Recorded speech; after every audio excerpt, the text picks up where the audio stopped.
Assalamualaikum warahmatullahi wabarakatuh. Alhamdulillah kita masih diberi kesempatan pada hari ini ya untuk dipertemukan di pertemuan kelima mata kuliah pengantar ekonomi, dan kali ini kita akan belajar bersama terkait dengan permintaan dan penawaran. Langsung saja ke slide yang pertama terkait dengan tujuan utama ya dari perkuliahan ini adalah agar kalian mampu menguraikan tentang teori dasar permintaan, penawaran ya, sehingga bisa memberikan contoh aplikasinya nanti. Lalu yang pertama ya yang akan kita bahas hari ini adalah terkait dengan pengertiannya dulu ya. Harga ya, satuan nilai yang diberikan pada suatu komoditi sebagai informasi kontraprestasi dari produsen atau pemilik komoditi. Jadi penentuan satuan nilainya, harganya berapa gitu ya. Itu harga. Nah, permintaan keseluruhan jumlah barang yang diminta pada suatu pasar tertentu. Yang diminta ya, minta permintaan ini simbolnya adalah D atau demand. Lalu penawaran adalah keseluruhan jumlah barang yang ditawarkan pada suatu pasar tertentu. Pasar lainnya supply atau S. Ya, kalian harus bisa membedakan antara dua hal ini. Permintaan itu demand, penawaran itu supply. Ya, supply. Saya mensupply nih, menawarkan. Yang menawarkan berarti siapa? Dari perusahaan. Yang minta siapa? Demand. Demand yang minta siapa? Ya customer, seperti itu. Bukan menawarkan, bukan menawar harga ya, beda ini ya. Ini penawaran itu datangnya dari produsen, menawarkan barang, supply makanya. Nah, permintaan datangnya dari konsumen, permintaan apa namanya, harga apa barang gitu ya. Contoh-contoh real seperti itu. Lalu ada istilah ceteris paribus ya. Ceteris paribus ini diterjemahkan sebagai hal-hal yang lain tetap sama, atau the other things on held constant ya. Jadi nanti ada istilah ini yang menerjemahkan bahwa hal-hal lain tetap sama. Hal-hal lain apa aja itu nanti kita bahas. Pertama, kita bahas terlebih dahulu permintaan ya, atau demand tadi. Faktor yang mempengaruhi permintaan ada berbagai macam hal. Yang pertama, harga yang barang yang dimaksud, harga barang substitusi, ya, barang substitusi, rata-rata pendapatan, ya, pendapatan penduduknya, jumlah populasi atau penduduk, estimasi perkiraan ataupun ramalan masa datang, ya, selera, lokasi dan distribusi, dan lain sebagainya. Jadi apa namanya, terkait dengan logika ekonomi ya, hal-hal yang mempengaruhi permintaan itu. Yang pertama, kenapa harga? Karena harga ini merupakan yang paling mendasar ya. Ketika semakin, nih kita contohkannya di sini aja, di kurva permintaan. Ini yang ke atas ya, ini nama price atau harga. Key atau quality demand, QD ya, quantity demand, jumlah permintaan. Semakin, kenapa kurvanya itu bentuknya seperti ini ya, dari kiri atas ke kanan bawah. Semakin tinggi harga, ini contoh ya, semakin tinggi harga, semakin rendah permintaan dari customer. Ya jelas lah ya, namanya ketika harganya semakin naik, semakin mahal kan otomatis yang beli sedikit gini. Tapi kalau semakin murah, ini P1 ya, permintaan semakin banyak. Nah, ini ketemunya kayak gini. Kalau di sini ya kayak gini, imbang gitu ya. Seperti itu. Nah, dengan asumsi ceteris paribus tadi ya, the other things on held constant. Faktor yang lain, nih ya, faktor yang lain dianggap sama. Ini hukum permintaan. Lalu pergerakan dalam kurva permintaan itu seperti ini Mbak Mas. Jadi naik ya kiri atas ke kanan bawah, turun ya kiri atas ke kanan bawah, itu selalu seperti ini. Kalau nggak kayak gini, saat gini, mau kayak gini gitu. Jadi pasti dari kiri atas ke kanan bawah. Ini pergerakan dari kurva permintaan ya. Permintaan atau apa tadi? Permintaan demand ya. Ini demand, permintaan. Ini price-nya. Quantity of demand. Jumlah permintaan. Lalu pergeseran kurva permintaan ini, nah ini bergeser ke atas akibat penambahan jumlah yang diminta. Ke atas ke sini. Ketika semakin ke atas semakin banyak jumlah yang diminta.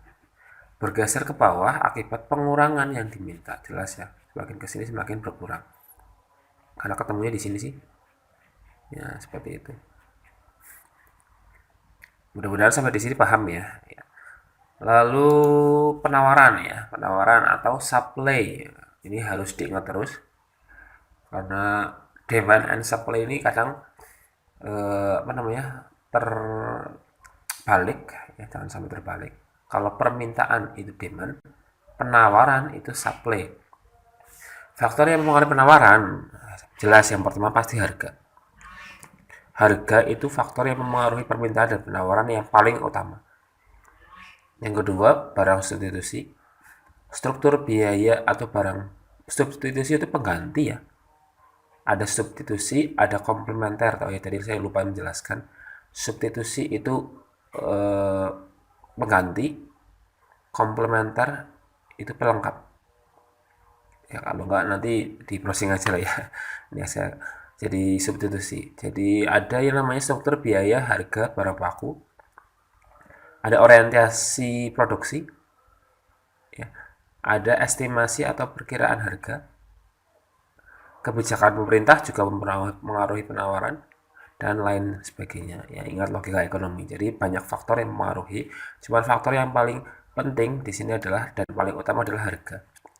Bisa kita jelaskan di hukum penawaran di kurvanya ini. Kalau tadi permintaan dari kiri atas ke kanan bawah, kalau penawaran itu dari kiri bawah ke kanan atas. Ya, dari kiri bawah ke kanan atas. Bila harga naik, misal P1 dulu ini ya. Penawarannya segini. Bila harga naik, maka penawaran relatif akan naik. Bila harga turun, jumlah penawarannya juga turun. Dengan asumsi ceteris paribus tadi, faktor yang lain dianggap tetap. Seperti ini.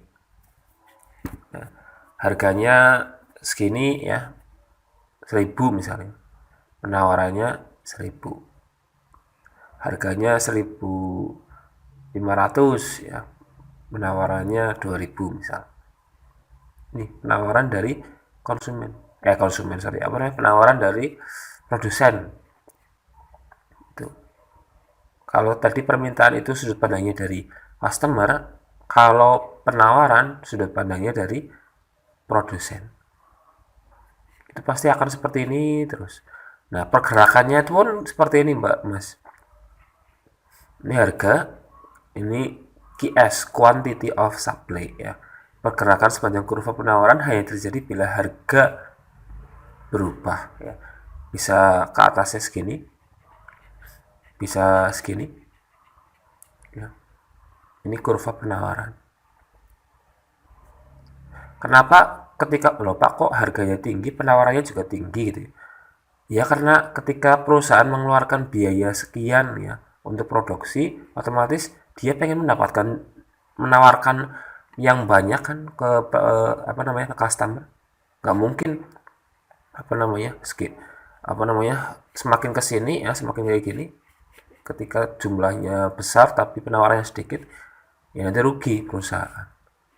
Seperti itu. Makanya dari kiri bawah ke kanan atas. Ini kurva penawaran. Kalau permintaan tadi dari kiri atas ke kanan bawah. Nah, kebalikannya. Pergeseran tadi ya, bergeser karena jumlah yang ditawarkan bertambah. Kebalikannya. Ketika bergeser ke sini, ya, jumlah penawaran berkurang. Mudah-mudahan sampai di sini paham ya, karena ini hanya kebalikannya saja dari permintaan. Lalu kita bahas lagi terkait dengan keseimbangan. Nah, ini ada keseimbangan antara permintaan dan penawaran. hukum demand and supply. Ini demand apa tadi Mbak Mas? Ya, permintaan. Supply itu penawaran. Nah, pada suatu saat, ada titik yang terjadi antara kurva permintaan dan penawaran. Nah, ini biasanya harga pasarnya di sini nih. Nah, itu keseimbangan antara yang diminta dari customer berapa, ya, yang ditawarkan berapa, ini akan terjadi di sini. Kalau ke atas, nah ke atas, semakin ke atas berarti kelebihan penawaran, dalam artian semakin penawarannya semakin lebih. Tapi kalau semakin ke bawah, ini X-nya ini, pertemuannya ini berarti kelebihan permintaan. Permintaannya semakin berlebih. Seperti itu. Ya mungkin itu yang dapat saya sampaikan ya. Nanti kalau masih ada yang bingung silahkan ditanyakan ya. Karena apa namanya? Ini yang sederhana saja ya, yang paling sederhana. Kita cuma bahas permintaan dan penawarannya saja. Ya, karena ini patut dipahami terlebih dahulu sebelum nanti kalian menuju ke subbab selanjutnya. Mudah-mudahan bermanfaat ya. Apabila ada pertanyaan silahkan ditanyakan. Kita masuk ke sesi diskusi. Terima kasih atas perhatiannya. Mohon maaf apabila ada kesalahan. Wabillahi taufiq wal hidayah. Wassalamualaikum warahmatullahi wabarakatuh.